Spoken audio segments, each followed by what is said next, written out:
Hello and welcome to Unnecessary Roughness, Barstool's college football podcast. And before we get this thing started, I got to say congratulations. Gigantic victory today. Oh my God, huge. 21-17, Ohio State beats Nebraska. Big Av, shout out to you. We'll get to the Buckeyes in a minute because my God, what a game.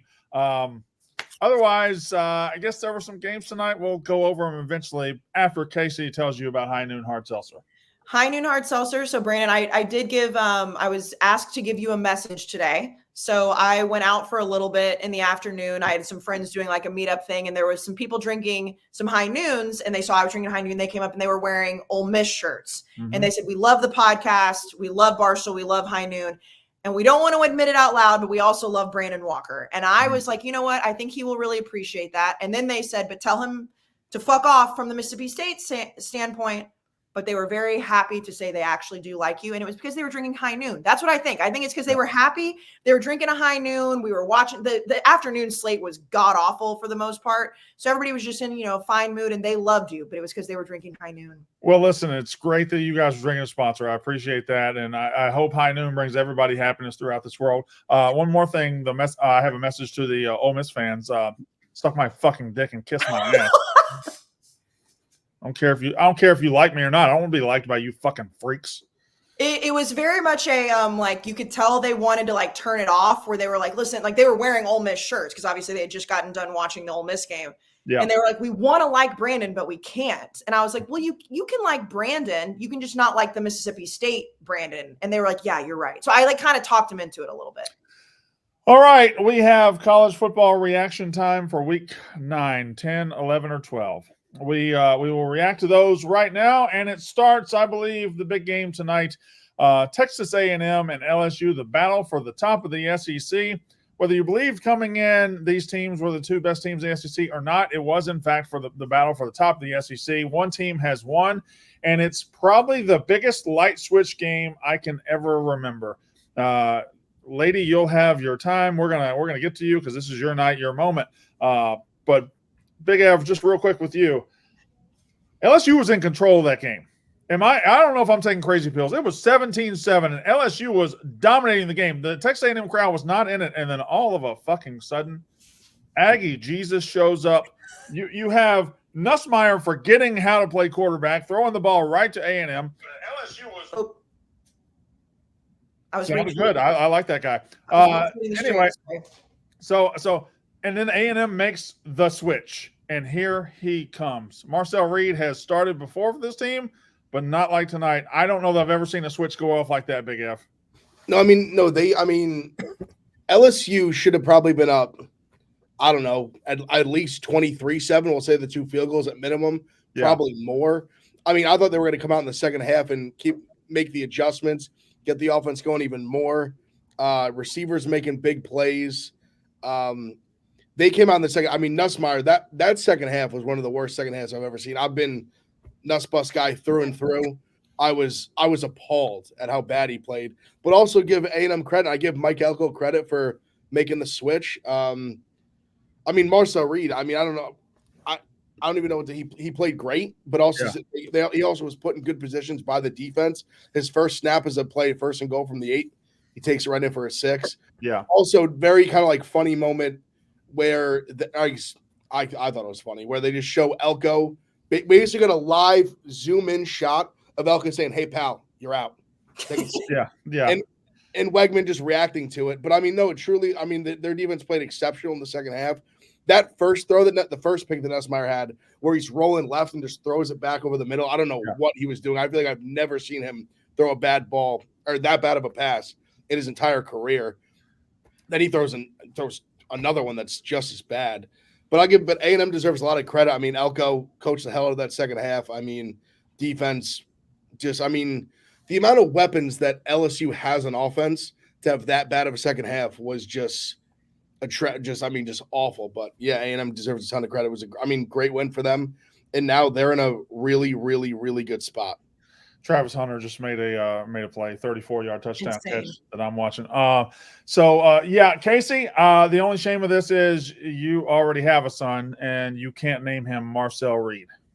Yeah, no, I feel like there's going to be a lot of babies named Marcel Reed. Maybe, I don't know. I guess we'll see. We got to figure out the rest of the year. First and foremost, like I love that Mike Elko made that switch, because Ev, you're right. Like with the camera, like zoom in, like buddy, you're out. There are a lot of coaches, and like they get a lot of grief for when they do it, that they just don't want to pull their guy, especially because Connor Wigman had been hurt. He came back. He played well after he got injured. He just couldn't do anything against LSU. He didn't look like he knew what the plays were. He couldn't handle the coverage. Like there were multiple plays when they would slow motion, and it was just like he just wasn't even looking at the receivers he was supposed to be. So Mike Elko making that decision, obviously first and foremost, was the big key. But the defense coming out in the second half, and Garrett Nussmeier was just seeing ghosts. He could not figure it the fuck out.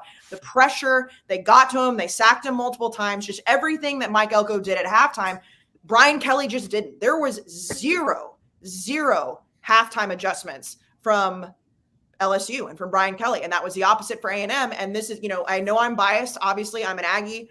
I'm going to love my team no matter what. But I've been saying this team is for real. That Notre Dame game, and Connor Wigman played like shit in that game. That is not the same team that we're seeing. And everybody in the country was like, well, LSU is just so much better. If LSU wins, they're going to be a playoff contender. But A&M, we'll see. A&M beat the shit out of them tonight. And I understand they missed 2 field goals and they botched a snap. I get that. That doesn't matter. That second half, they didn't deserve to be on the same field. A&M is legit. I think it boils down to a lot of this is Elko. I mean, we talked about the pass rush and other defenses the other day. The thing about A&M's defense is they have a front seven that can get after you, but their back four is fucking amazing too. And Elko uses them in ways like he confuses quarterbacks. He has quarterbacks seeing goes. Nussmeier's a good quarterback, and in the second half, he had no idea what was going on. First of all, he's fighting for his life, getting away from Skirts and those guys up front. And as soon as he gets away for his life, he throws where he thinks there's an open receiver, and there's an Aggie just waiting for the ball. That happened multiple times. The screen pass that he threw, he thought he was throwing a safety screen pass there, and everything was going to be good. There's an Aggie waiting for the ball. Elko, the position A&M finds itself in is very interesting in that they had a recruiter for some years. Now they have a fucking coach, and he's probably a recruiter too. They have a coach who can come in and take the recruiter's players who brought in some great players, and he can use this and turn them into what they should be. It's a dangerous combination. Now, I think this is also interesting in the sense that Marcel Reed was great tonight. Came in, 4 straight touchdowns. They scored on the first 5 possessions. Whether he's that good or not going forward, I still think Wegman's pretty good. Like, I still think he's okay. Like, if you got in a position next week in South Carolina where Marcel Reed doesn't quite have it, and maybe they're in a tie game in the second half, I think you can bring in Wegman and maybe do the same thing. Like, I think they've got 2 decent guys. Obviously, Marcel Reed was tonight was a one-of-a-kind situation where it was just they brought him in. He scored on the first play, and that place was like a fire that just exploded, and there was no putting the toothpaste back in the tube. Blutman, you haven't talked yet. What'd you see tonight? I saw LSU get off to a hot start and just have some silly miscues that they couldn't get over. And once Marcel Reed came in, completely different ball game. Energy completely shifts. Stadium's rocking. It was a completely different venue, a completely different crowd and everything. It was weird. Like earlier today, I just happened to see people talking about momentum and people trying to say, "Oh, momentum doesn't exist." Those takes are so bad. Momentum is such a thing, and the Avalanche just started to continue to just spiral out of control, and LSU couldn't do anything about it. A&M's pass rush was getting after it against a good offensive line, against a quarterback that knows how to get rid of the ball and not take sacks. They were getting after it. They're putting so much pressure on them. And then, Nussmeier just kept making idiotic decisions too. It was just an uncharacteristic performance from them offensively. In my opinion, I felt like they were pressing really hard after the special teams blunders and tried to end up doing too much. I think that they have an issue offensively where second down, it seems every single second down call tends to go to the running back, whether it's a run or whether it's a check down. I think that's a big issue that they have, because if I could sniff that out at home, they should be able to figure out that that's probably not a good thing. Then obviously A&M, what a performance from Marcel Reed and his feet. LSU is didn't game plan for him in the slightest. They didn't think of him as a potential. They didn't even fucking consider that might happen. No, and I mean, it showed. Like, his feet came in, it was game over from there. A&M played a really good second half. LSU played a good first half. A&M deserved to win that game. There's also an element with Colin Klein too. And I mean, Brandon, I agree with you. Like Connor Wigman, like we talked about the Notre Dame game, but like it just wasn't his night tonight. And they have the option to go to Marcel Reed, but there was definitely like a sense, especially once it got off to such a hot start, that Colin Klein's play calling with Marcel Reed, it just seemed like it was a more comfortable fit against this LSU's defense. I hand up, South Carolina's defense statistically is good. All right. Hand up. I'll say it. We'll see next week. We'll see what happens if, they obviously will have a week to game plan for Marcel Reed, but I don't think Connor Wigman is completely done. But it just goes to exactly what, I think a lot of Aggies have been hoping for is a coach to put it all together, a team that plays its ass off, and a defense that came out with adjustments against an offensive line that doesn't let their quarterback get touched. And it didn't matter tonight. Nussmeier was awful in the second half. So here's what's standing between A&M and, greatness. They got at South Carolina next week. They have New Mexico State. They have at Auburn. So 2 road games against pretty average teams, although salty teams, I would say. I would say both are physical and both will get after you. And Auburn had a big win. I assume they had a big win tonight. I left at 24-10. And then, of course, November 30th against Texas. It opens up a world of possibilities coming down the stretch. You have the undefeated Aggies. They're being chased by the one-loss Longhorns. They're being chased by the one-loss Georgia Bulldogs, by the one-loss Tennessee Volunteers. And all these teams will mix and match going forward. It also sets up next week LSU and Alabama is basically an elimination game. It's crazy. It's an elimination game, and one of them will be non-factor coming down the stretch of the season once that game happens. Brandon, I saw you tweet this too. And Missouri, I don't know who Missouri has left on their schedule. Like they might have just 2 losses in the SEC. They're so fucking bad. Like they have no business flirting around that conversation. Well, if Brady Cook doesn't come back, it's not going to matter. So because Drew Pine is their back. Was Drew Pine not like a 5-star recruiter or at least a high 4-star at Notre Dame a long time ago? He's a Connecticut kid. I don't know where they decide these things. Anyway, A&M is set up. The takeaway from me tonight is just how Kyle Field exploded, and Nussmeier and Brian Kelly just could not answer that. And that's a bad sign in the SEC, man. That's a bad sign because you're going to be in a lot of buildings like that. Maybe not that to that extent. Wegman also had to feel a little bit blindsided because they took him out like right at the very Texas A&M got an interception. 17-7, Texas A&M got an interception and started that possession at the 8-yard line. Like, you're going to take me out now? We're at the 8-yard line? This is my best opportunity tonight. You're going to take me out? So I bet he felt blindsided, but obviously the decision worked out perfectly because they took off from there. Anything else? Last word, Kayce, you can have it. No, and this is like an honest question. I know I came on here like guns a-blazing, but like my question is now, because going into it was, and I know Liam was like, LSU could lose this game and they could still be in the playoff hunt. And I said going into the, one of these teams was going to have to win the game tonight. Like my question to you guys is like, how much do you really believe in A&M now? Like, I know I'm always going to. I know Ev had them in the playoff, but like this type of win is not just like, oh, they just haven't played enough in the SEC. Like that was a badass win tonight. Like they are, and I know you don't like the word of force, but like the defense and the way that we saw this second half team play, like that's a force in the SEC. I like the word of force. I just don't like it applied to Colorado. Okay, that's fine. Is A&M a force? They're 7-1 and 4-0 in the SEC. If that's not a force, I don't know what is. They've obviously proven it. But I just want to give a shout out to the person who believed in them first, and that's Big Ev. Big Ev sat down here and said they're going to be a playoff team in our preseason preview. That happened. No, he did. This is also like, and Ev, tip of my cap. I know. I guess like going into this week, it felt like, and I don't even remember on the college football show, like what happened. It felt like I was taking crazy pills. Like if I said A&M's going to win, it was like, have you seen LSU's offense? Like nobody touches Garrett Nussmeier. And again, I fucked up and said South Carolina and Ole Miss don't have a great defense, but like, this is what I've been watching. Like, this is what I've been seeing. So this is where as an Aggie, like, of course I'm going to get my hopes up, but like, this is a real fucking football team. This is not the Kevin Sumlin era. It's not the Jimbo Fisher era. Like they have a real coach that can make those adjustments against an offense that doesn't let their quarterback get touched. Garrett Nussmeier has not looked that confused all season, and he couldn't do dick in the second half. What level of belief do you require from me? Because if you ask me, are they going to be in playoffs? I'm going to say yes right now. If you ask me, are they the best team in the SEC? I would still say no. But are we okay with that? Well, I mean, I have to be okay with it. I can't make you say otherwise. I mean, Georgia is obviously terrifying.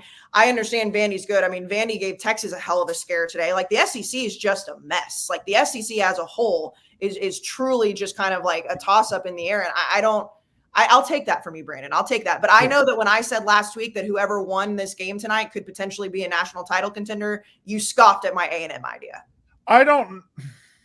Okay, so there's two different levels, right? Mm-hmm. There's playoff teams and teams I think can win the national title. Okay. I'd be a fool to sit here and say they're not a playoff team because, I mean, look at what I said on the schedule. Look what they've already done.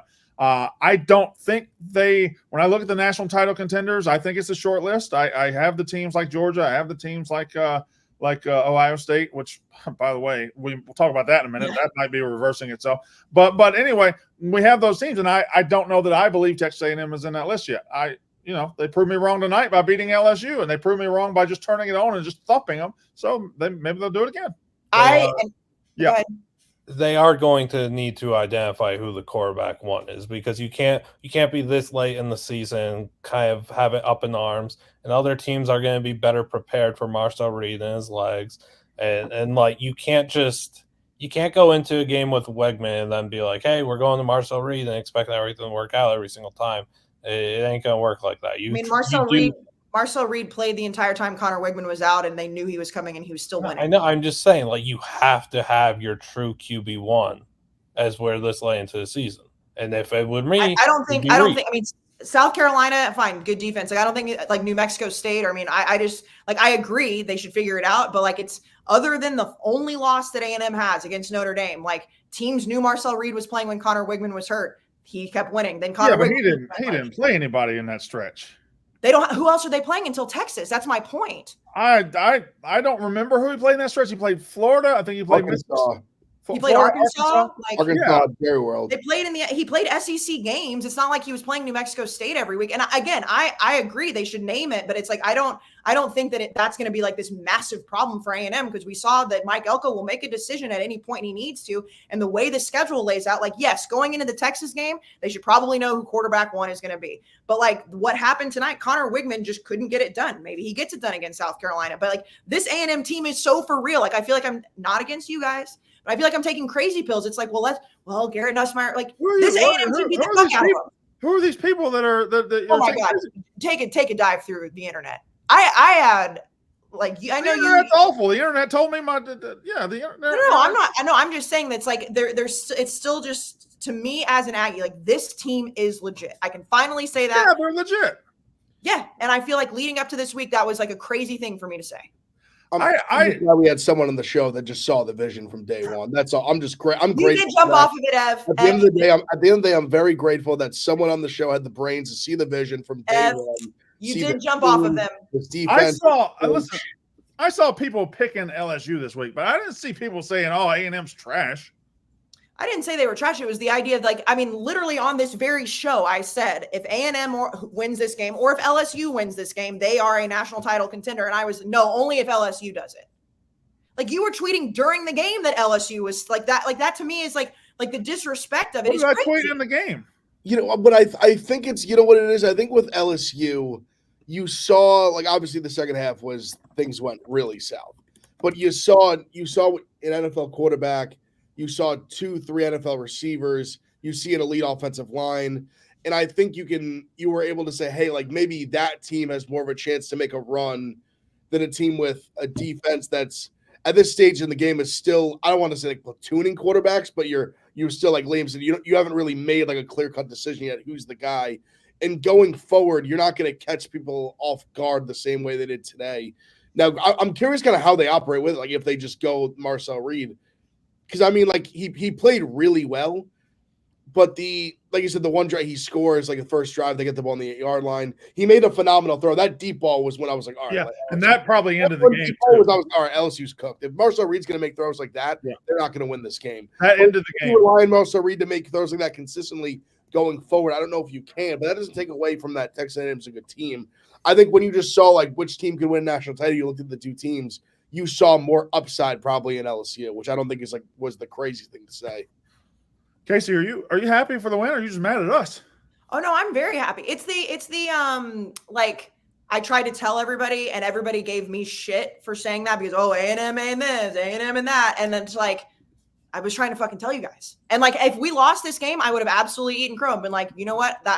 You're right. That defense was not as good as I thought it was going to be. But I mean, sue me for saying that South Carolina's defense wasn't that good because apparently that's like I like disrespected people's ancestors for that. This A&M defense is for fucking real. So of course I'm happy. Well, South Carolina does have a good defense. You slipped up one time. I don't think it's that big of a deal. No, I know that, but it was more of like that was like the clip that we put out, and then it was like, see, she doesn't know ball, and I was like, no, A&M's defense. I mean, and you said this on whatever episode it was Thursday. Like, stats don't always tell the story of how good a defense is. Like Garrett Nussmeier couldn't do anything, and I mean, I'm repeating the same thing. Of course, I'm very happy. I'm terrified of how happy I am because I don't know how to be happy when it comes to A&M in November.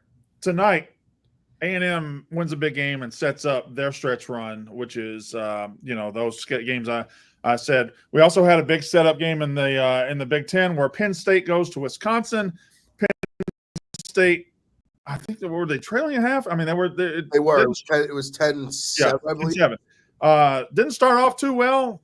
Drew Aller got hurt. Blutman, maybe you'll update me on that a little bit later. I don't know, but backup comes in, and then Braden Locke throws the most crucial pick six you've ever seen in any game ever. This happened almost at the exact same time Nussmeier threw that pick that set him up the 8-yard line. But you had dueling picks near the end zone, and as soon as he threw that pick, that game is over. Penn State pounced on him. Penn State, I wouldn't say they were just overly impressive in the first half, but they went to a tough place to play. They beat a pretty solid team, and that sets up next week, Big Ev. But tonight, we'll talk about next week in a second. Tonight, Penn State did exactly what Penn State had to do. Yeah, they did. And the backup came in. He did what he needed to do. It's obviously very curious what's going on with Aller long term and really just the next week. But, just kind of a weird game, but also like just obviously classic look ahead spot. But, they did what they had. It was one of those nothing special, like nothing – right home about. They went to Camp Randall. They got out of there with a win. That was all they really needed to do. It was a classic like trap spot, look ahead spot. The line even felt that way. But yeah, I mean the pick six was the game. If they don't throw that, I really think it's like a down to the wire type game. And once they did that, it felt like it was just over. I watched Blutman play a lot of college football 25, and what Blutman would do as the better team, sometimes he would just make a mistake on purpose to try to let the other team make it interesting. That Braden Locke pick six looked like Blutman trying to have the other team compete, trying to like make it look like the other team was good because he threw that motherfucker right to a safety who was just standing there. He wasn't bothering anybody. He was just standing there. And Braden Locke said, "Here, win the game." And Penn State did it, and that sets up Penn State against Ohio State. We now transition to Ohio State. Oh, by the way, Blutman, Drew Aller, any update? I think it's his knee. I know he was in tears, but there's no update yet. I will say, Bo Prabula just is a more traditional Penn State quarterback, like your McSorleys and everything. So it's kind of funny to see them revert back to that, but I thought he played really well. That's fine. Tough spot to be in. But they're playing Ohio State. They're playing, I believe, they got Oregon too, right? Mm-hmm. Someone in chat said MCL sprain. Yeah. Oh, if it's in MCL. I don't know if it's legit, but well, the chat can say a lot of things. But anyway, if he's not playing against Ohio State, and then later after that, we'll see. Well, that's for another day because Ohio State. They played one really good team this year. They lost. And I'm fine with that. I can handle that because they look dominant in so many other games. Well, today they play Nebraska, who can't wipe their own fucking nose. A Nebraska who's just not very good. A Nebraska who got beat by 49 to the Indiana Hoosiers last week. Indiana Hoosiers are good. Got beat by 49 last week. They go in the shoe and have a lead with 5 minutes to go. I don't know if you were panicking or not. I don't know if you were packing Ryan Day's things, Big Ev. Where were you? It was one of those times where I was sitting there watching the game. It's the fourth quarter. Nebraska takes the lead.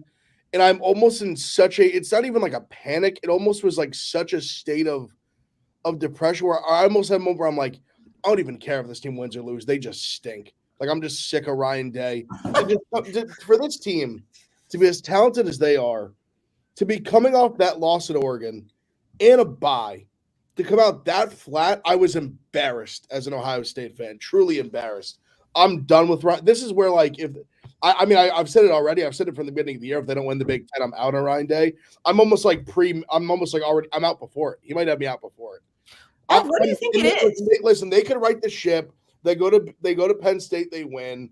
They beat Indiana. They beat Michigan. They win the Big Ten. Great. It's starting to get to the point where I'm like, I'm losing the vision. I'm starting to not see the vision anymore.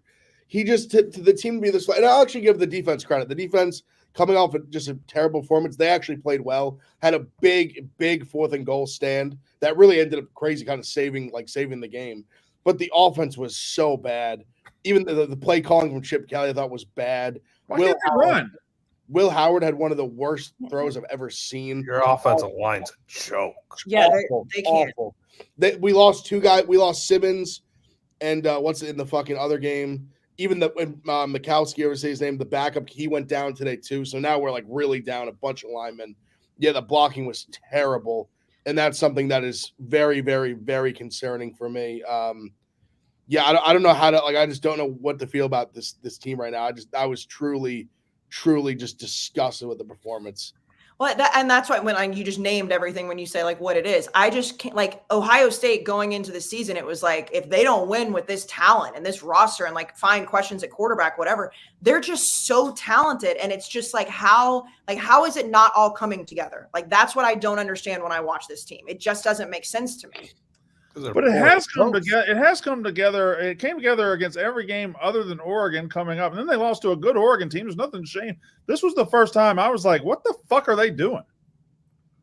Ryan Day is such a coward. And like he gets so scared in these games. It doesn't even matter if it's a game that they should win. He gets scared and he shrivels under any sort of pressure. And good. Talent gap won it for him again. Good for him.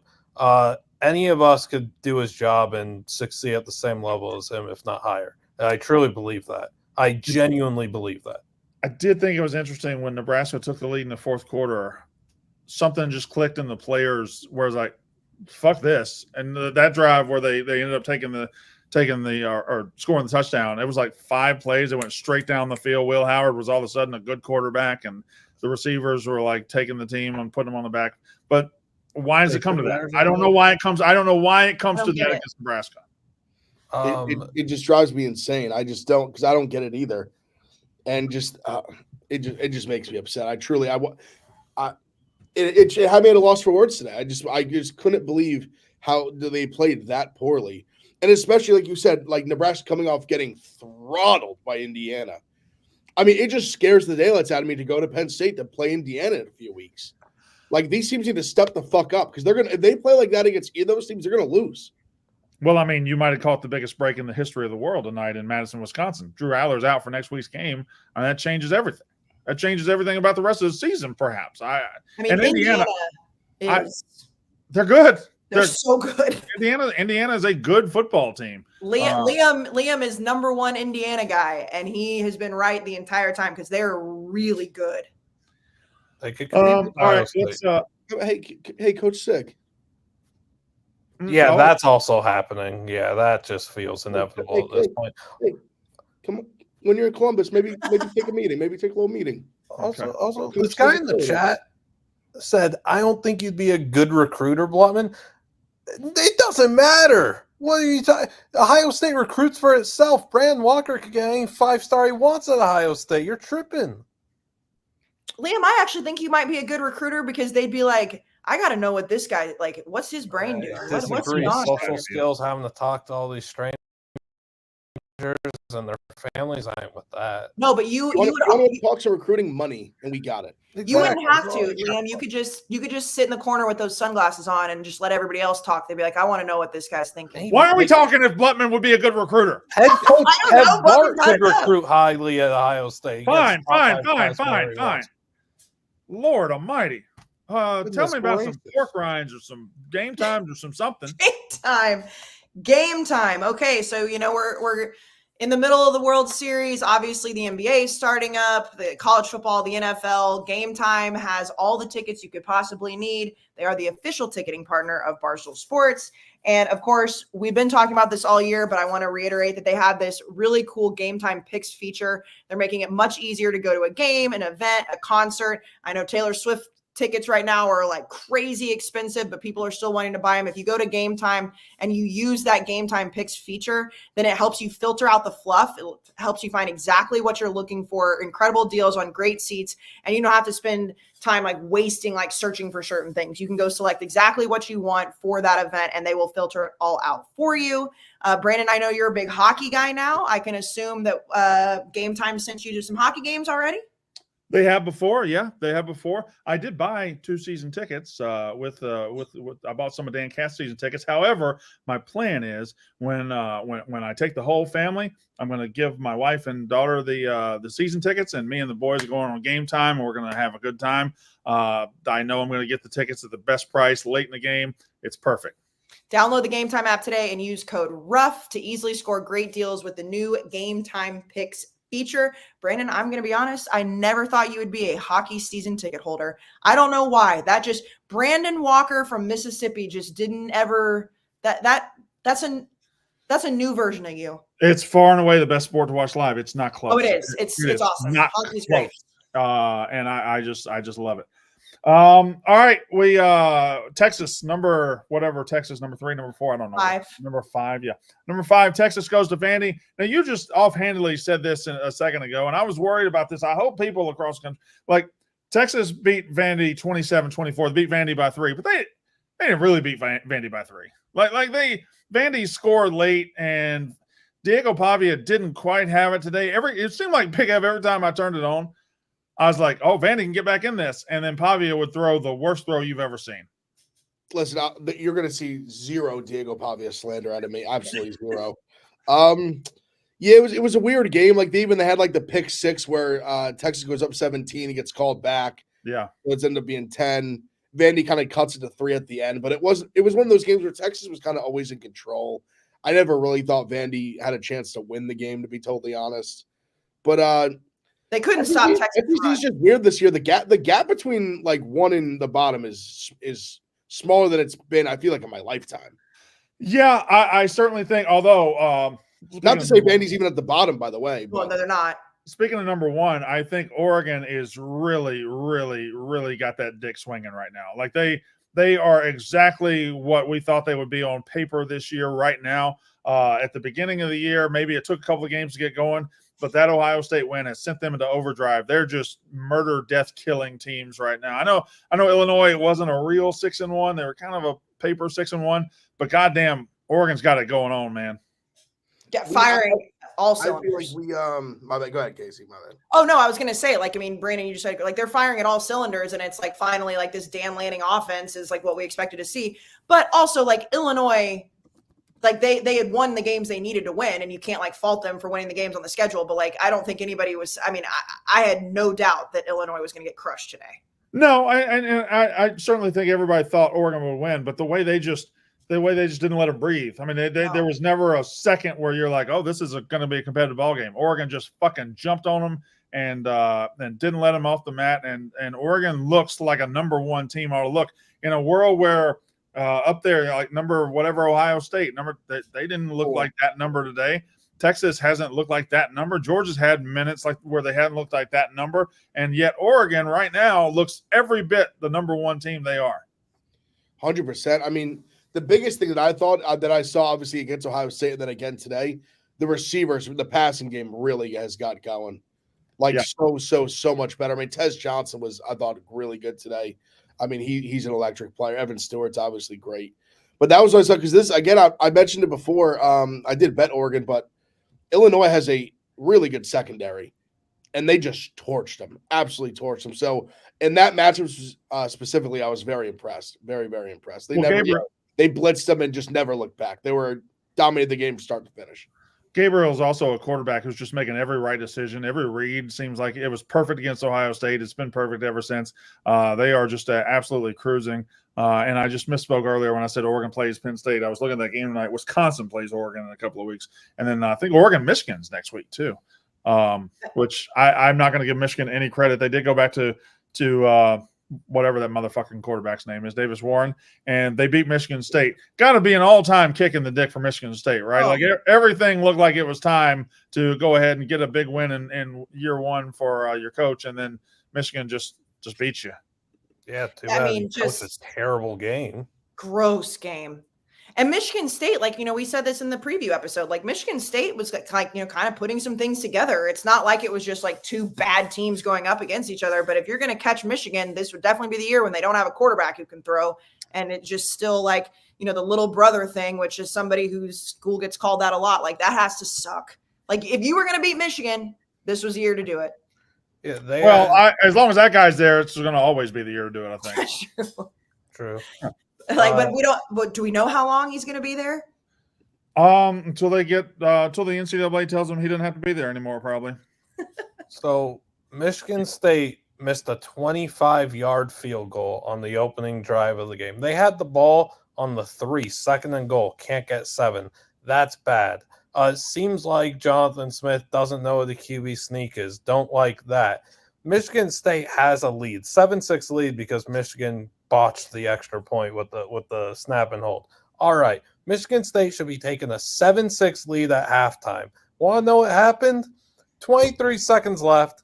They're playing football. They're trying to go down there and score. Josiah Stewart, game wrecker, fearmonger, gets Dan Childs and he fumbles it. They then give up a field goal then the half. Somehow, some way, Michigan State's down at half. How in the world? That's terrible. To start the half, they end up giving up 7 more. Now, Brent, I'm sorry. Brent. Why are you doing a blow-by-blow recap? Okay, go. Because this man, Jonathan Smith, against an inept Michigan offense, decides to do a surprise onside kick when it's 16-10 for no reason. It was a terrible decision. Yeah. Yeah, no, it was a bad game. And there was I'll just go ahead and tell you, I wasn't watching that surprise onside kick. Didn't even know what happened. So thank God you gave us a blow-by-blow recap because I wouldn't have known about it. Correct. It was a terrible decision. Michigan State should have won that game. They had opportunities to win the game for sure. It's very pathetic that they did not win that game. Yes.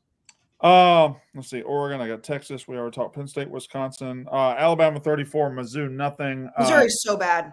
Yeah, I fear Alabama fans saw that game and were like, our defense is back. No, it's not. It's you played a wretched team who is somehow, some way going to finish like 9-3 or 10-2.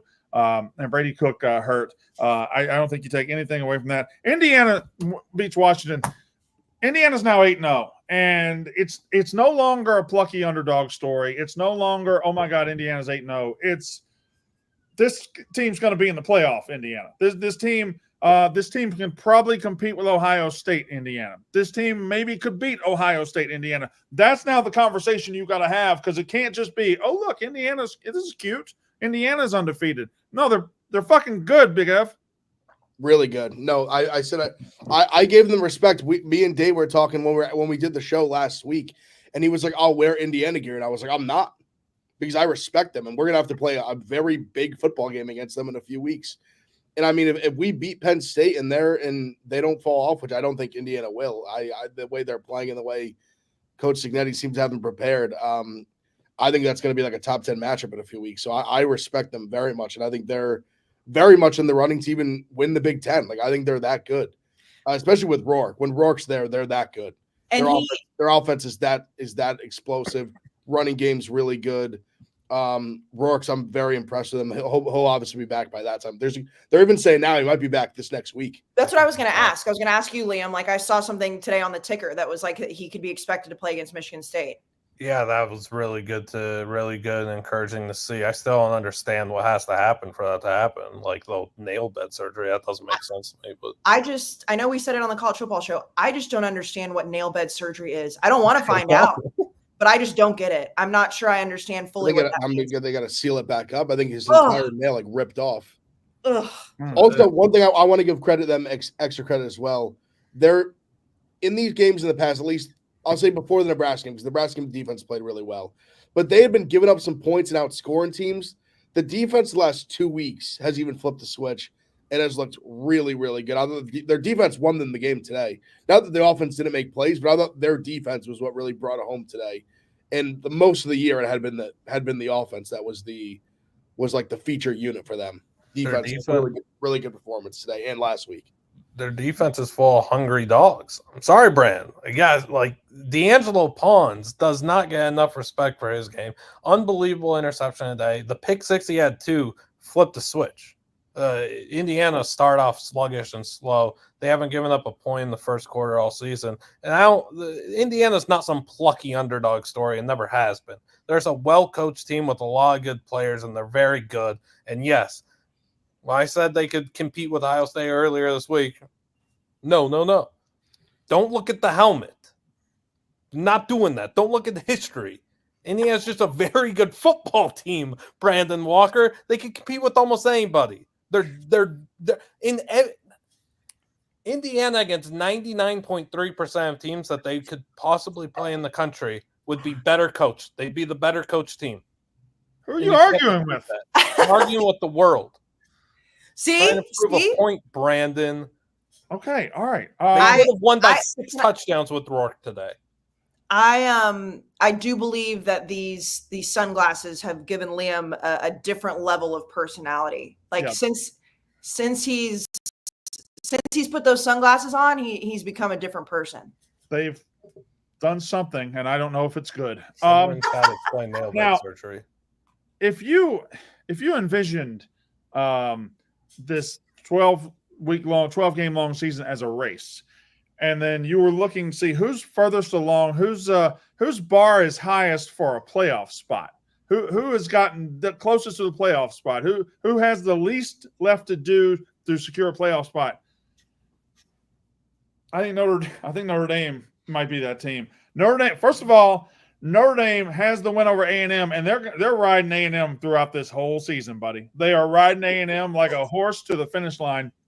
I know they lost to Northern Illinois. They're not losing again. They got Army coming up. They destroyed Navy today. Now, I know I'm talking to a group, especially Blutman and Big Av, who identified Army and Navy as decent teams, but Army being way better than Navy. You both have said that in the last couple of weeks. You think Army is more well-positioned to beat Notre Dame. That's fine.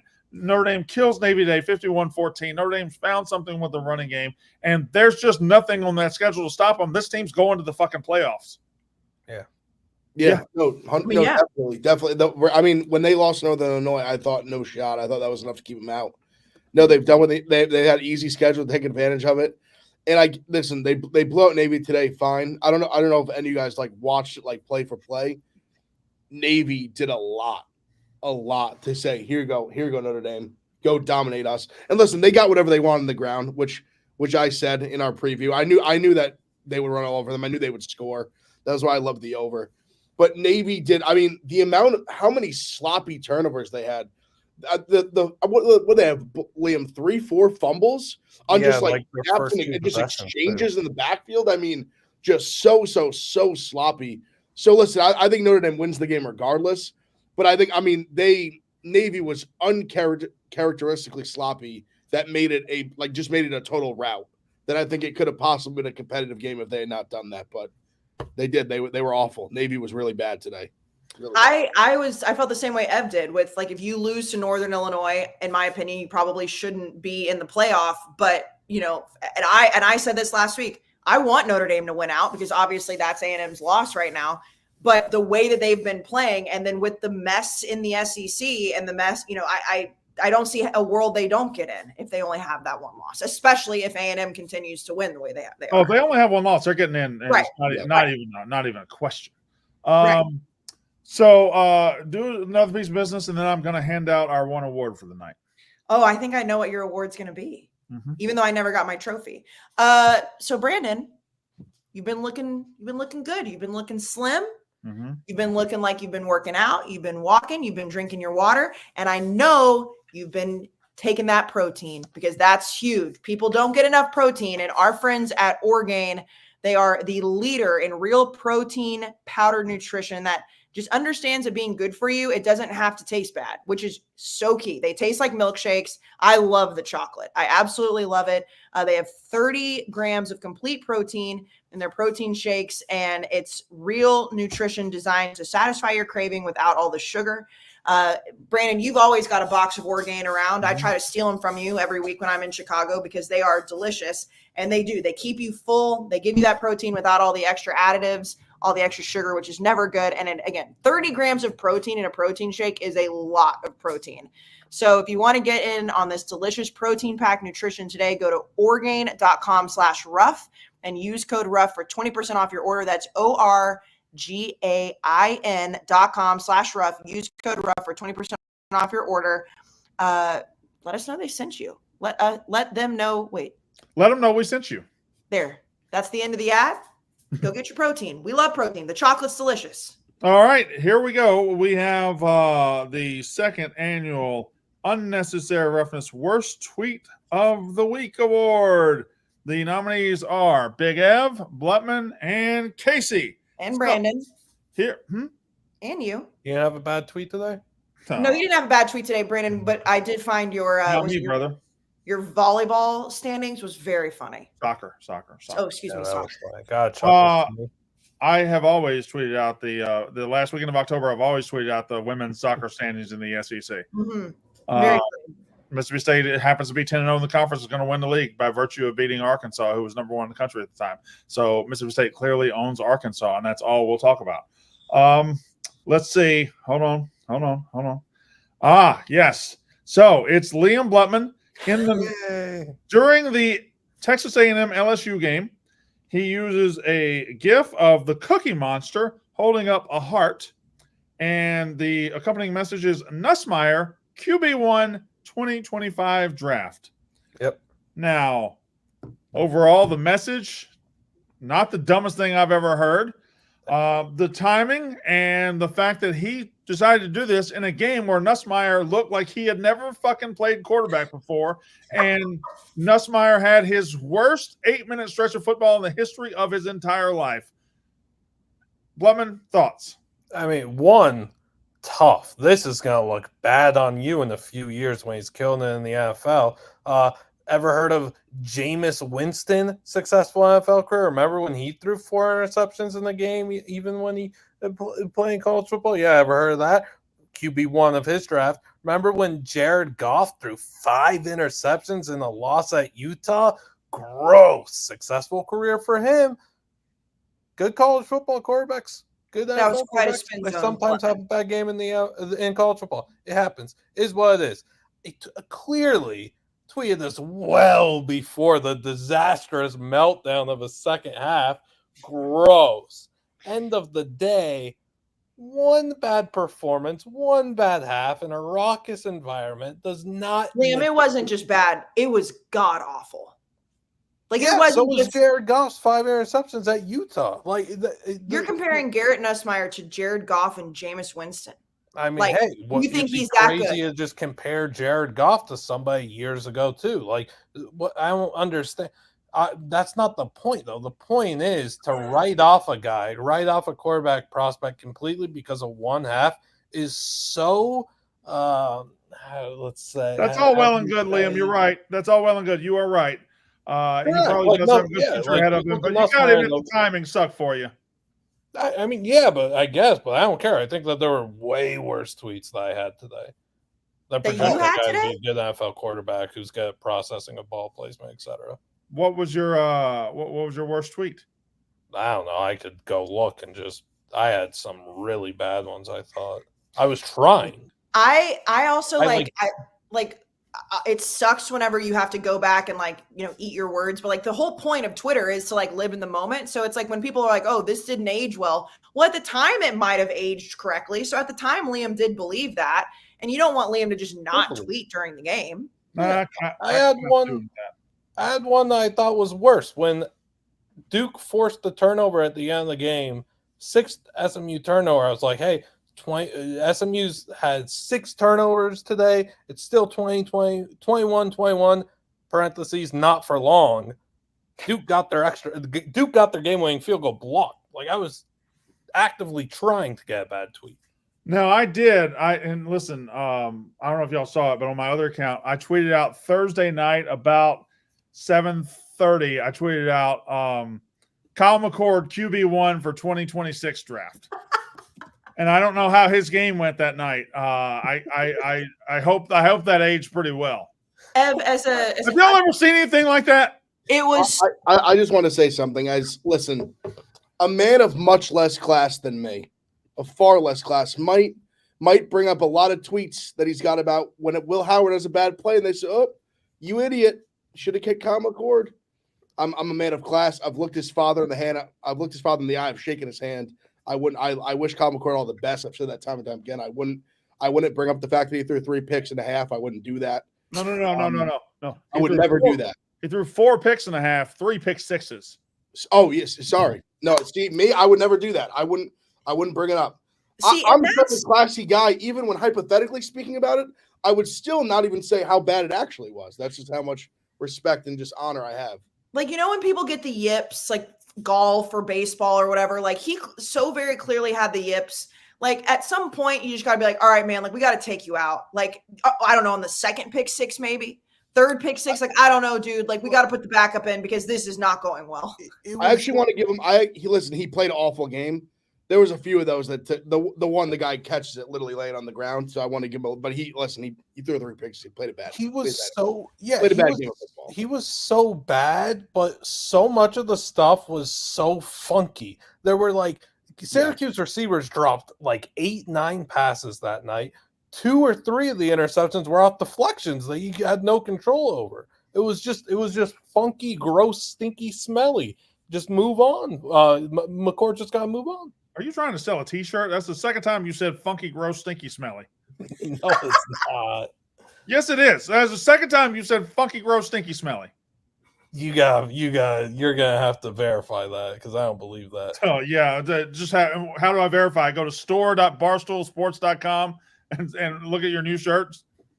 Stinky, smelly, gross. Well, I don't even remember what it was. I'm telling you, the glasses have changed him, Brandon. Nothing's changed. I'm still Liam Bluntman at the end of the day. What happened to you, man? Nothing. All right. Let's focus here. Let's go around the country. But how did SMU and Duke end? Because I saw it was 21-21 going to overtime. It looks like Duke went for 2 in overtime. Yep. Did they go for they scored second and they went for 2 and tried to beat them, or what? Yeah. Duke scored in the first play of overtime, and then the 2-point conversion was just awful roll out, drag underneath, throw it to him. Murphy could not hit the throw to save his life. He was better off trying to run it. 90% of teams do the exact same play on 2 points. Yeah, it's terrible. You take away half the field, if not more than half. They do basically a spider 2 wide banana, and they just roll out the quarterback, and they just do that shit, and they know it's coming. So, and then did y'all see how Kansas lost? This team, these motherfuckers have invented losing this year. They had Kansas State dead to rights. Jalen Daniels, all he's got to do is just not fumble. Just don't fumble. That's my advice. Yeah. And he goes out and he fumbles, and they lose. And then on 3rd down, they got like 3rd and 8, and Avery Johnson throws a duck of a pass, gets hit, throws a duck of a pass, and it just the defensive lineman had it in his breadbasket, just let it drop right through. They would have beat him. Unbelievable the way that Kansas figured out how to lose that game. Around the country, the Big 12. I mean, I know BYU won. Well, stop right there, because let's give them credit. BYU 8-0. BYU goes to UCF. UCF favored over 7-0 BYU. BYU 8-0, 37-24. They never really had to sweat that one. I'll just allow you 2 at the top. Hashtag BYU. Special. We have shirts on sale now, don't we? Yep, we do. Yeah. Damn right. Proceeds go to Jake. BYU getting some money. He's getting the bread.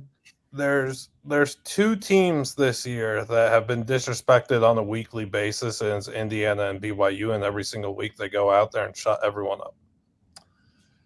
I would possibly throw Pitt in there as well. You could do that as well. Sure. I disrespected them a ton last week. I took Syracuse.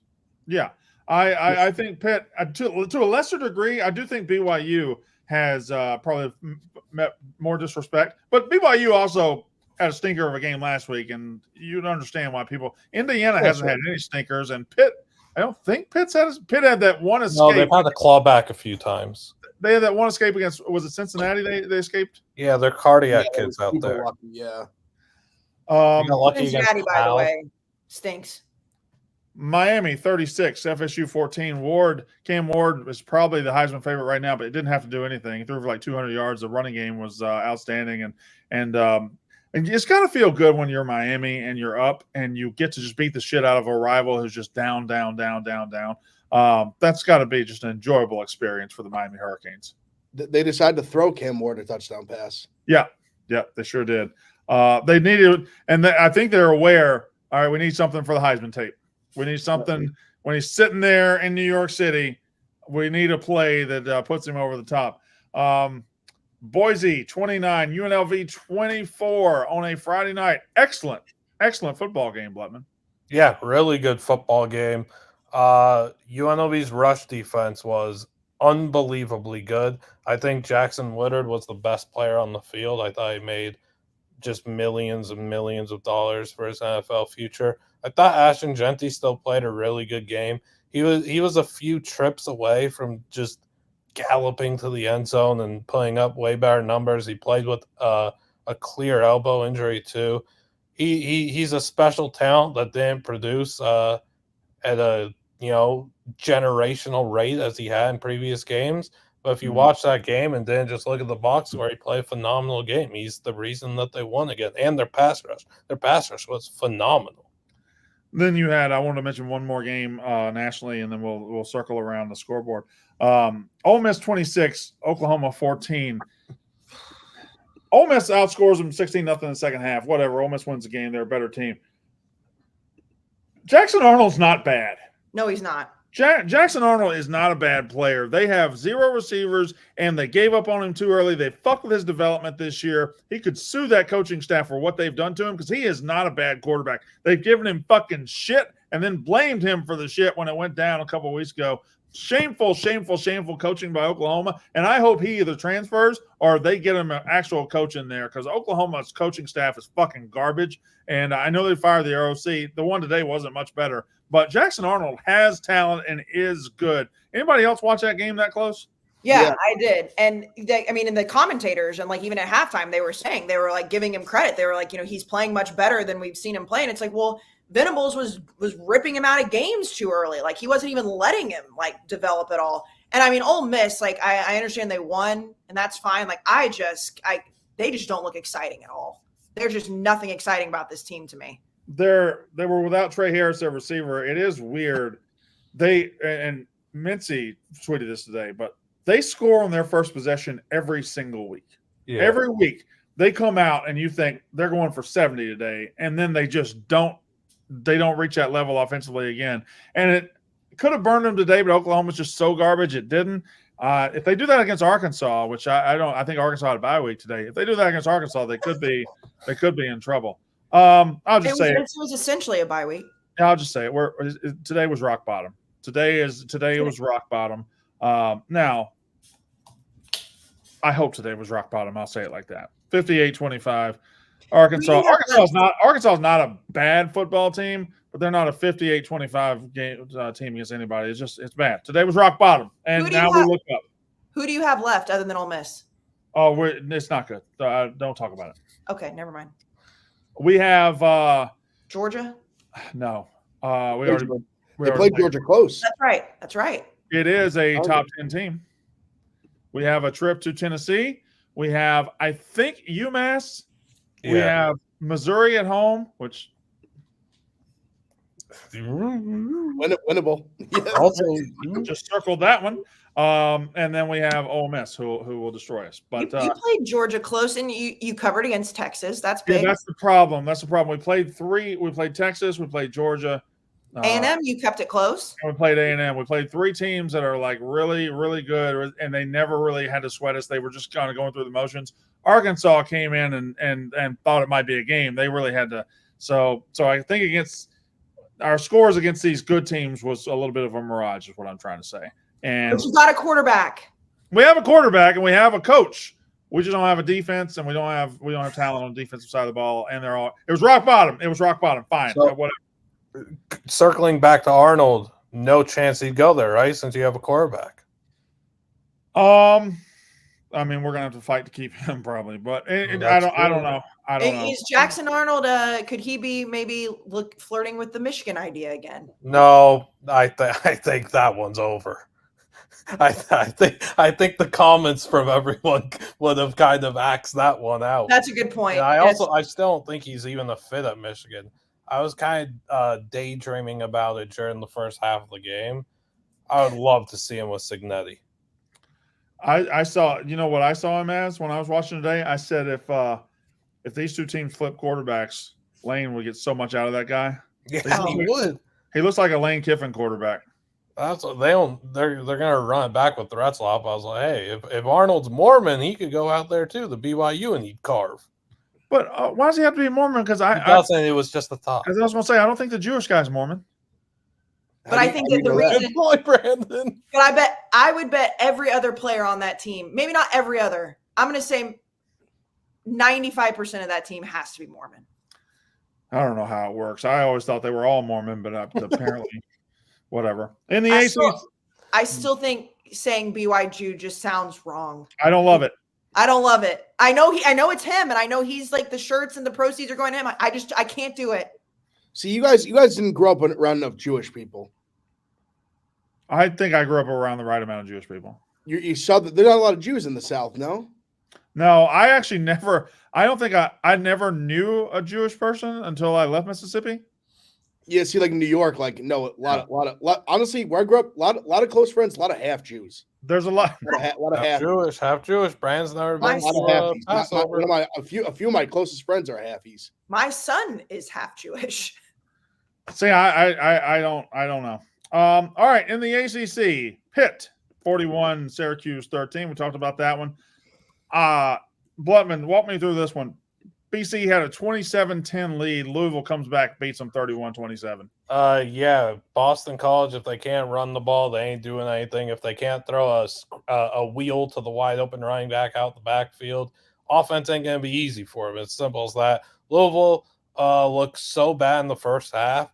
There were early signs of Tyler Shuck to what Kyler McCord was against Pitt. He just wasn't throwing the interceptions. They figured it out in the second half, got it going. North Carolina 41, Virginia 14, Virginia Tech 21, Georgia Tech 6. Virginia Tech stirring here late in the season for the second year in a row. Wake Forest 27-24 over Stanford on the road. Cal 44, Oregon State 7, Miami, Florida State, and then SMU 28, Duke 27, setting up 7-1 SMU against 8-0 Pitt, I believe, next week. As the ACC begins to sort itself out. Let's see. Where's the fucking tab for the goddamn? Cincinnati's bad. Why you just quit hollering? Colorado currently leading Cincinnati 31-14 right at the end of the third quarter. The BYU 37-24 over UCF. Baylor 38, Oklahoma State 28. Oklahoma State among the top 5 most disappointing teams in the country. I just don't understand it. And I mean, you haven't even got. I don't think that they're not the most disappointing in their own conference. Okay, all right. TCU 35, Texas Tech 34, Texas Tech 5-2 going in. They're another one that fumbled away the game. They were driving to the lead, and the quarterback fumbled, and that was it. It's also just a bad call to do what they did, to go quarterback draw it was more so quarterback run, set yourself up for a field goal. Sure, it's a young quarterback though who's inexperienced and he's thrown into this game. It's just the wrong call, and it's an unfortunate result, but don't put him in that situation. He got decked. Of course he fumbled. The next two are your most disappointing teams in the Big 12. Houston 17, Utah 14. Utah is Cam Rising currently drawing state retirement out in Utah, and that team has not been able to recover from it. And West Virginia 31, Arizona 26. West Virginia found their future at quarterback, Blubman? Yep. Nico Marshall rocks. Garrett Green was never the guy West Virginia fans, painted this picture of him being. Nico Marshall, lefty from the Arizona area, I think he went to Pinnacle, throws darts. He throws zingers. He is the real deal. I love watching him play. West Virginia has a good one. Might be good enough to save Neil Brown's job, which I don't know if that's good. Is that good or bad? That's why that's bad. He's not good. Okay, we move on to the not the Big Sky, although Blutman would love that. The Big Ten, USC 42, Rutgers 20, Indiana 31, Washington 17, Ohio State 21, Nebraska 17, Oregon 38, Illinois 9. Here's a game that I would love to go to and go in depth about. I'll talk about it right now. Iowa 40, Northwestern 14, and that's all I'll have to say about that. Arf. Minnesota 48, Maryland 23, Penn State 28, Wisconsin 13, and Michigan 24, Michigan State 17. And in the Southeastern Conference, Ole Miss 26, Oklahoma 14, Arkansas 58, Alabama 34, Missouri nothing, Texas 27, Vanderbilt 24, Texas A&M 38, LSU 23, and Auburn goes on the road and beats maybe the most disappointing team in the SEC, Kentucky, who beats Ole Miss and does nothing else. 24-10, Auburn beats Kentucky. Hugh Freeze actually gets a win there. Hugh Freeze with his illness thing all week was weird as fuck too. Hugh Freeze getting attention? No. The hell you say? They said he had food poisoning? Yeah, okay. All right. Yeah. Like a hooker's pussy is food all of a sudden. So what? It's fucking midnight. What do you want me to do? That was a bar. It is. It's 1 a.m. It's okay. You're allowed to say that. Unless you're more after dark. Walker after dark. All right. Imagine getting food poisoning from that, though. You're never going to catch me getting food poisoning. Anyway, I'm not going to put an ad right after that, so we're going to do Who Won the Week, then we'll do an ad. That's smart. That's good. That's good. That's good foresight. So, Big Ev, who won the weekend? Well, I think there's actually two that stand out, but I think there's two people on this pen. I'll let them have them. They both have rightfully earned them. So you know what? You might have heard this one before. The Mormons are just up. They're just up big. These silly little fools in Vegas, they keep saying, "Oh, they're underdogs at UCF." These bums. They go down to Orlando. They boat race them, start to finish. They score. They never look back. This is one of those teams I just don't understand it. I don't understand what they don't see in this team, what they've seen so far, and they keep being like, this is the week they're going to lose. All the sharps this is the week they're going to lose, and they go out and not just win, they dominate. They just dominate. They're just a really good football team. Period. BYU to the moon. This is off topic it's not really because it's the Mormons. Evan, I thought about you and I should have sent it to you because you always say the Mormons are up. Did you see the new bed that they made that like now Mormons are really excited about? What for whatchamacallit, for soaking? Yeah, because it's like the bed bounces now. So like that's fire. So they're really up. So they're really up. So like they can soak, but like they don't have to do anything, but the bed does it for them. That's fire. They can keep their religious things intact and still, I guess, get a nut off. That's great. Good for them. Fantastic. Oh, Brandon, that's where you draw the line. I'm just saying, he said the Mormons are up. Now they've got a bed that can help them with soaking. Way up. The Mormons are killing it, man. They're on fire. Year 2024 is the year of the Mormon. Led by a Jew. They win the Big 12. I might convert. All right. Now listen. But to be a Mormon or to be a Jew? Because to be a Mormon. I just told you I know halfies, maybe both. We lose Big F from the show because he has to go on a mission trip next year to Australia. All right, Blutman, who won the week? Oh, I got so many, Brandon Walker. I got a lot. It starts. Guess where it starts? The MAC.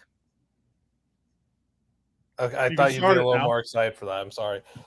Yeah, their kicker Corville, back-to-back years that he beat Northern Illinois with a game-winning field goal. This year, 52-yard game winner to bring home the Bronze Stalk Trophy, one of the best trophies in the sport. Nico Marcial is a big winner. Kennesaw State's a big winner, but we kind of already talked about them a bunch. BYU is a big winner. They've got the shirt made. All proceeds to Retzlaff. We already talked about that extensively. South Dakota State might be the most elite helmet game that nobody saw. Immaculate helmets on both sides. Everyone who doesn't want to see Missouri in the playoff, standing ovation for you guys. Take a minute and just applaud yourselves, pat yourselves on the back. We're not going to have to live that nightmare. Oh, what a time. BYU fake field goal as well. That fake field goal is filthy. Yeah, it was pretty good. Kayce, who won the week? I mean, it's A&M. We've already talked at length about it.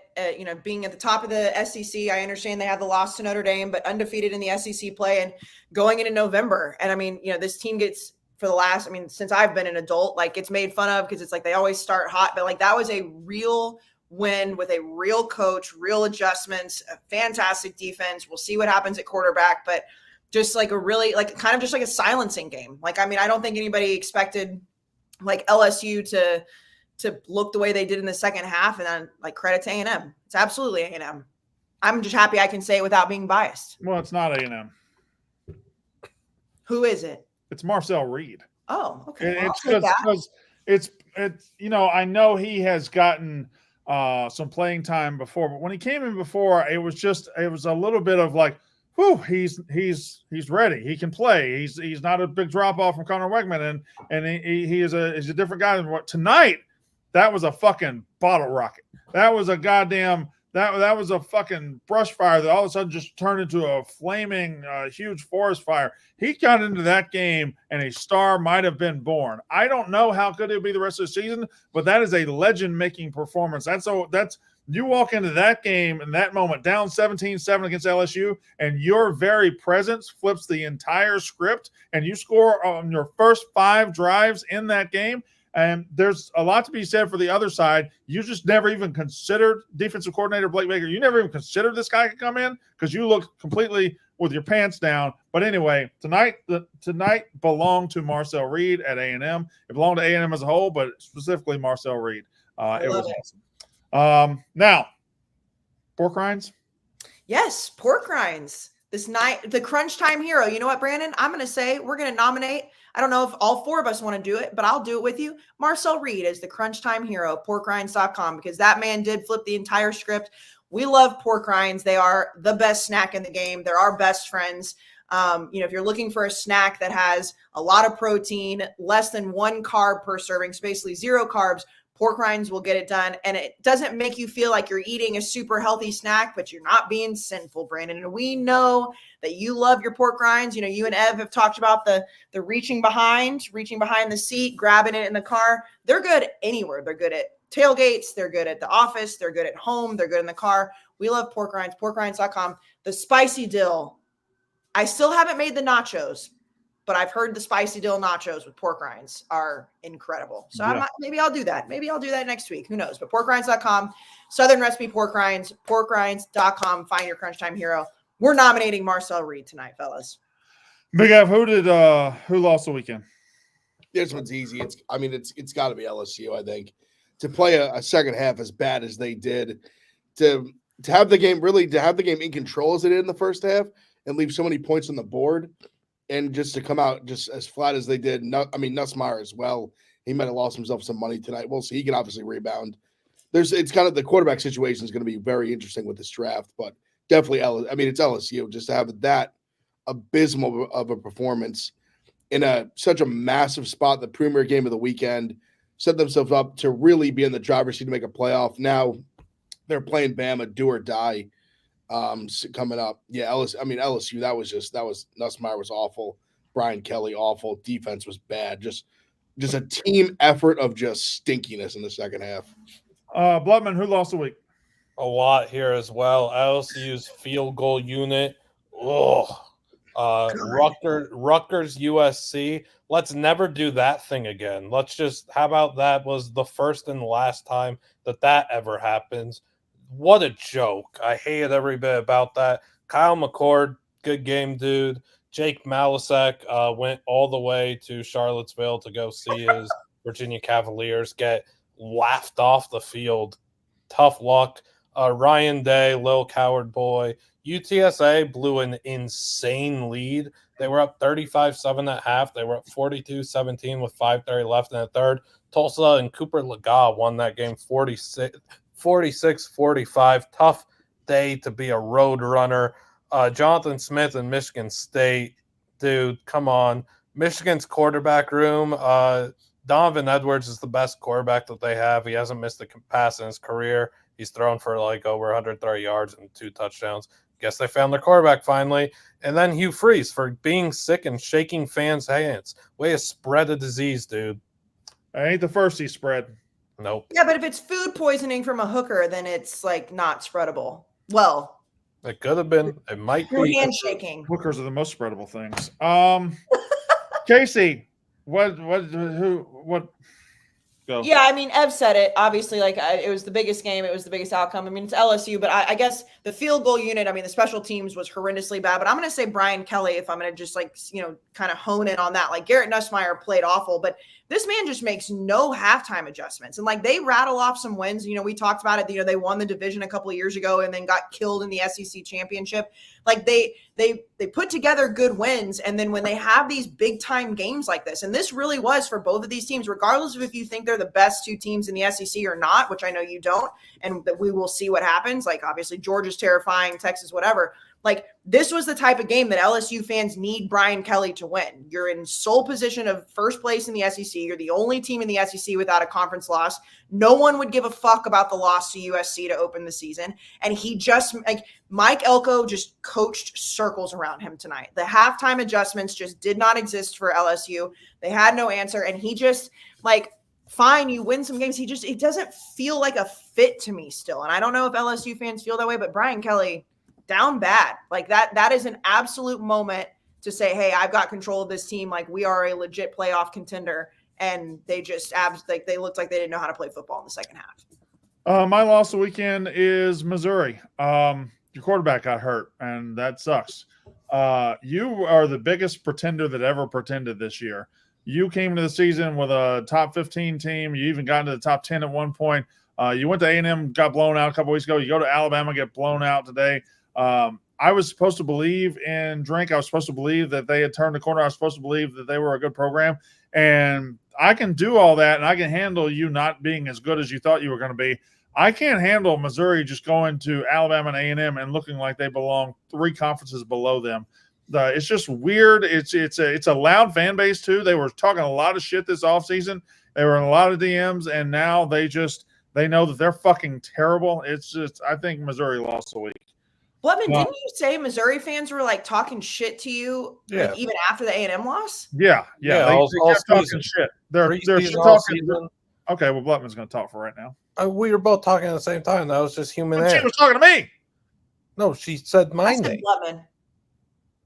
You're not Blutman, Walker. I thought she said Brandon. No. That's my bad. It's late. It's 1 a.m. That's my fault. It's 1 a.m. Hand up. It's okay. Human error. It is what it is. You can't put hand up and then say it's human error because I just said it was my fault. Human error exists. I recognize that in all of us. I have human errors all the time. I have human errors all the time. By the way, Missouri fans had human errors too when they thought that their team was. It's not. They watch their team every week and come away thinking that they're good. I feel bad for them because their brain cells are replaced with green peas. Just absolutely pathetic that they actually watch that team week to week and think, hey, we really got something special here. What's special about that team? That was good, Blutman. I liked that. Thank you. All right, Big Av, what's your shit list? You'll notice on my shit list, this is a little crossover. I've made jokes about it because obviously anyone watches college watch NFL as well. On my shit list is all these quarterbacks because the Giants need one, and I don't think any of them are worth a damn. I don't know what to do with them. Ewers looks great one day, then he stinks. Beck looked good one day, then he stinks. I'm all in on the Nuss bus. I'm riding the Nuss bus. Second half, he's atrocious. I don't know if any of these quarterbacks are good. I think Shedur's the guy. I think Shedur might be the best quarterback in this class, but the quarterbacks, no one has separated themselves, and no one has given me confidence that they're going to lead the New York Football Giants into their next term of greatness. Yeah, the quarterbacks, I just think It's like they all stink. I don't know what to do with them. Blutman, what's on your shit list? Big Ev, what if it's just Curtis Rourke, by the way? What if he's just the guy? Shedeur Sanders in a New York Giants uniform would be electric. It'll never happen. Never. I love it. So, whatever. This guy came into our office, very cool and stuff. I can't play those games. I gotta call it like I see it. Gus Malzahn, it's over, bud. The UCF era, it's over. 27-21, I think, in your career there. I saw all I needed to see win. Well, let's go back a few weeks ago. KJ Jefferson's still getting run for what? Being fat, slow, can't throw a football. Nobody on the team likes playing with him. Good stuff. Then I hear he's getting benched. I hear his kid Dylan Rizek is going to play. They went with Colson instead. And then they went with Ja'Cory Brown after. Ja'Cory Brown can't throw a football. He could run very fast, though. Good for him. Dylan Rizek comes into the game in the second half and looked pretty dang good. He gave the offense a jolt. How he identified him as their fourth best quarterback, pitiful stuff. Then I want to bring this up because it's such an easy way to see who's well coached and who's a good team and who's a bad team. The first drive of the game for UCF, they had 4th and 1 and they punted at midfield. The first drive of the game for BYU, they had 4th and 1.5, maybe 2 at midfield, and they went for it and got it.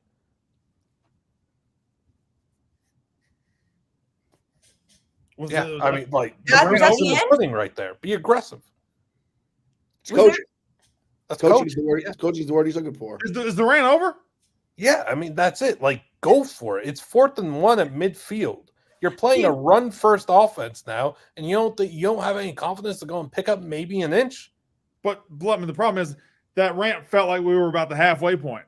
Yeah. No. And then you just stop. Blutman now I knew was over. Blutman has two speeds. I don't know why I just got balloons. He has 2 speeds. It's either his sentence just goes on and he just starts mumbling until it's all the way over, or he just stops mid-sentence with no inflection ending. Like those are his 2 speeds. So Big Ev, you're fluent in Blutman now? Yeah, when he was like, I was like, yep, that's it. Coaching's the word he's looking for. That's it. Coaching. We're done.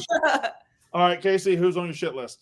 Well, I'm going to put LSU fans, specifically LSU Twitter, on the shit list. And listen, hand up. I've been here. We've all been here before. Blutman even was part of it tonight with the Garrett Nussmeier stuff. Like, we say things in the middle of the game. We say things going into games that we probably wish we hadn't said because we want to take it back. I've been on the opposite end of it.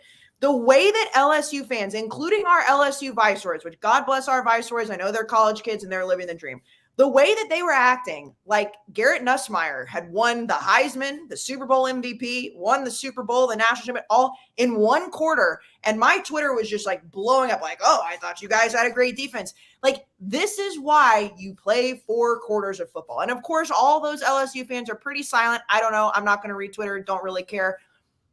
All I'm saying is that when you are on the end of looking like an asshole because you say those things, just maybe eat it, okay? Just maybe eat it. And I've had to eat it before. I've had to say, you know what, hand up, I was wrong. But these people can't do it because they don't have any accountability, Brandon. They don't have to sit up here on a podcast like we do at night with our faces and our names and put our names to our takes. LSU fans were fucking assholes tonight, and they're all very silent. I hope they're all crying. And South Carolina, you're fucking next. South Carolina fans and I went back and forth a few years ago. And I need a few hours, a few days to get ready for that game. South Carolina fans were fucking loud as shit today to me about my take. And yeah, fine, your defense is good. We're coming, baby. We're coming. And I'm all week is hate week for South Carolina. So fuck you, LSU, and fuck you, South Carolina. Gig 'em. Well, if they beat you. Oh, I know. But that's my point. Then I will have to walk it back. Then I will sit up here a week from now and be like, I was wrong. I don't want to do that right now because I want a game. Well, here we are. We're in the sole number 1 position in the SEC, baby, and it's November. Yep. Kayce, you heard it here first. Kayce versus Cox. Battle for the ages. My shit list. Not the Cox I like, okay? All right. My shit list, I don't really have a big one. There was nothing that's pissed me off today other than the fact that, like, from like 2:30 to 6:30, there was just that game horrible. Wasn't great. But anyway, mine comes from a specific moment in the game, the Ohio State-Nebraska game, Make sure it's I'm at the end. I'm trying. The Ohio State-Nebraska game with about 4 minutes to go, really about 3 minutes to go, there was a targeting call against Ohio State? It was against Ohio State, correct? Now, I'm not going to get into – I'm not going to do what you think I'm going to do. I'm not going to sit here and say I don't think that was targeting because you know what? That was whatever, whether it was targeting or not. That play ended and was going to be 3rd and 8. The refs made some calls and they went to the targeting booth and they started looking. I think it was about 8.5 to 9 minutes between that second down play and the third down play. They looked at it. They looked at it. They looked at it. They looked at it. They looked at it. They looked at it. This is in the fourth quarter of a hotly contested Big Ten game, and they just stopped the fucking game. Period. Point blank. It was just stopped. And you can't fucking do that. That ruins the flow of college football. If you're going to have this stupid-ass targeting rule where you're ejecting people and nobody in the world thinks you should have it, stop stopping the fucking game. Make a call with your nutsack and fucking move on. I don't understand why we have to have these reviews that suck the life out of these crowds. It sucks. It fucking sucks, college football. They did 2 reviews at once, basically. Yeah. Because they reviewed targeting, and then they also were reviewing if it was a catch fumble. Yeah. So it took forever, but I agree that was insane. It was insane. Also, Brandon, I think it was last week that you said it, and I mean anybody who like the fact that targeting, if you get a targeting penalty in the second half of a game, because it happened in the A&M game too, and you have to sit out the first half of the next game, is the dumbest fucking thing. Like, fine, if you need to sit out for the rest of the game, whatever, fine, like that. But like, why is a guy getting punished for something, especially if it wasn't an egregious targeting penalty? I think it's so stupid. I don't understand in the year of our Lord 2024 how there's not targeting with intent and targeting without intent. Targeting without intent, when there's a difference. Targeting without intent, 15 yards, fine. Targeting with intent, 15 yards, and you can throw him out if you want to, eject him. But targeting without intent, getting an ejection is the dumbest thing we do in the sport, other than taking 45 minutes, stopping a game to figure out something. Anyway, that's what I got. Yes, Blutman. I was going to say, how about the guys that play a bowl game get targeting with 12 seconds left of the game, and they can't play the first half of the next season?